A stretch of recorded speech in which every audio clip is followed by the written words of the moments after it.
কোন নারী যদি তিনটি অবস্থায় মারা যায়, তার কবর হবে ভয়ঙ্কর, তার হাসর হবে ভয়ঙ্কর, তার আযাব হবে ভয়ঙ্কর। এটা আমার শেষ কথা বলছি, একদম মনোযোগ দিয়ে শুনুন, আমি হাদিস থেকে বলছি। আমার বোনকে বলবো খুব মনোযোগ দিয়ে শুনতে হবে এই কথাগুলো। এক নাম্বার, যদি কোন নারী এমন অবস্থায় মারা যায় যখন তার স্বামী তার উপরে নারাজ, আল্লাহর জাহান্নাম তার জন্য নির্ধারিত হয়ে যাবে।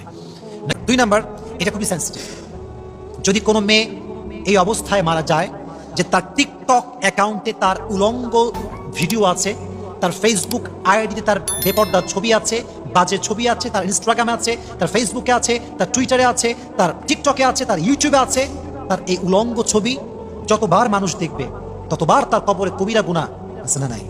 লাস্ট পয়েন্ট, এরপর আমরা দোয়া করব। যদি কোনো মেয়ে এই অবস্থায় মারা যায় যে তার অনেক জায়গায় অ্যাফেয়ার ছিল, অনেক যুবকের সঙ্গে হারাম রিলেশন ছিল, she will enter in the hellfire after the death.